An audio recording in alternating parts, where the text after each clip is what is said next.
வந்து உருவானதை பற்றியும் உயிரினங்கள் உருவானதை பற்றியும் நிலங்களுடைய குணாதிசயங்கள் பற்றியும் மிக விரிவாக சொன்னீர்கள்.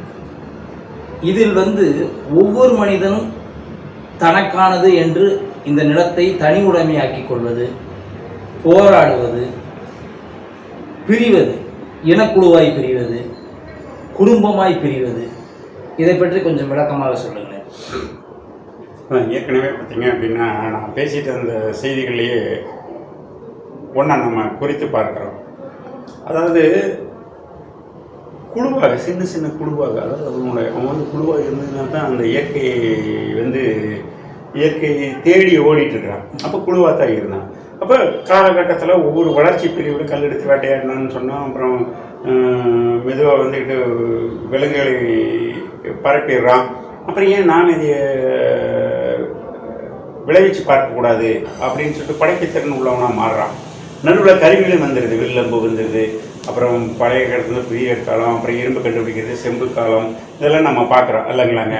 அப்போ இப்படி வரும் பொழுது என்ன அப்படின்னு கேட்டிங்கன்னு சொன்னால், ஒரு குழுவாக இருந்தவன் இன்னொரு குழுவுக்கும் இவனுக்கும் ஒரு தொடர்பு ஏற்பட்டு 2 குழுக்கள், இன்னும் 4 குழுக்கள். என்ன அப்படின்னு கேட்டிங்கன்னா, இந்த படைப்பு திறன் என்பது தனி மனிதனுடைய குழுவினுடைய படைப்பு திறன் இப்போ 10 பேர் இருந்தால் தான் ஒரு வேலை செய்ய முடியும். நீங்கள் பார்க்குறீங்களா?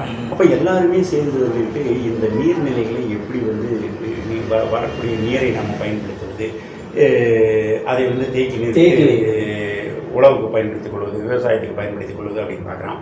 அப்புறம் அவனுக்கு சில அறிவு இருக்குது, இவனுக்கு சில இருக்குது, ரெண்டையுமே பரிமாறிக்கொள்கிறாங்க. அப்போ அவங்களுக்குள்ள ஒரு ஒற்றுமை இருந்தது. அப்போ குலம் கலத்தல் என்பது வரும். இப்படி வரும் பொழுது என்ன வாங்குறாங்கன்னா, இன்னும் ஒவ்வொருத்தரும் தனித்தனி திறமைகள் தன்னுடைய தேவையை ஒட்டி, அதாவது தேவைதான் கண்டுபிடிப்பின் தாயம்பான். அப்போ இப்படி வர ஒவ்வொரு தேவைக்கும் மாட்டை கட்டி போடணும் அப்படின்னு கேட்டிங்கன்னா கயிறு வேணும். கயிறு எப்படி திரிக்கிறது அப்படின்னு பார்க்கும்பொழுது ஏற்கனவே பார்த்தீங்கன்னா நார்கள் இதில் இருந்து எல்லாம் கத்தாழையிலிருந்து எடுத்துக்கிறான். அப்புறம் தொங்கிட்டு இருக்கிற கொடியை பார்க்குறான். இதுகளெல்லாம் அப்படியே இருந்துச்சுன்னா அது பின்னி இருந்ததை பார்க்குறான். அதாவது திரும்ப திரும்பவுமே இவன் அறிவு என்பது புறநிலையிலிருந்து கற்றுக்கொள்ளுகிறது தான்.